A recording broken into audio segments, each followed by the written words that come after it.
নমস্কার স্যার, গত 27 তারিখ মনু ইংলিশ মিডিয়াম উচ্চতর মাধ্যমিক বিদ্যালয় থেকে কিছু জিনিস চুরি হয়।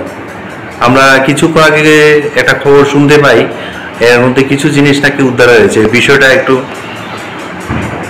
27 তারিখ রাত্রেবেলা যখন বৃষ্টি তুফান চলছিল তখন একদল চোর মনো হাই সেকেন্ডারি স্কুলে প্রবেশ করে এবং সেখান থেকে দুটি মনিটর, একটা সিপিইউ, দুটি কিবোর্ড, একটি মাউস, একটি সিলিং ফ্যান আর কিছু ওদের স্কুলের জিনিসপত্র, একটা সিসি ক্যামেরা, এগুলি চুরি করে নিয়ে যায়।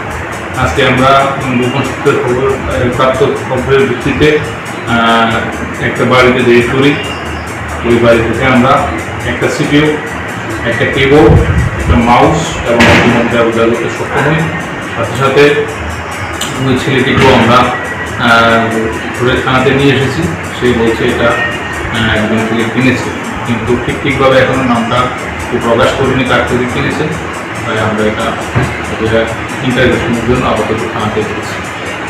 তাহলে স্যার প্রকৃত চোরকে এখনো ধরা সম্ভব হয়? চোরদের মধ্যে আমরা একজনকে অ্যারেস্ট করেছি, কৃষ্ণ মালাকার। ওকে আজকে আমরা 3 দিনের পুলিশ রিমান্ডে এনেছি, এখন থানাতে আছে। আমরা ইন্টারভিউশন করে আশা করি আরও কিছু পেয়ে যাবো।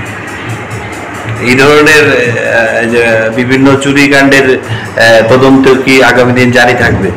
এই ধরনের তদন্ত শুধু জারি থাকবে এটাই না, আমরা চেষ্টা করব এই যে চোরের গ্যাং আছে সেটাকে একদম সমূলে বিনাশ করে দেওয়ার চেষ্টা করব। এটা যাতে কোনোভাবেই পাবলিকের জীবনে কোনো প্রকারের বাধা বিঘ্ন সৃষ্টি করতে ওরা না পারে, সেই ব্যাপারে আমরা 100% চেষ্টা করব।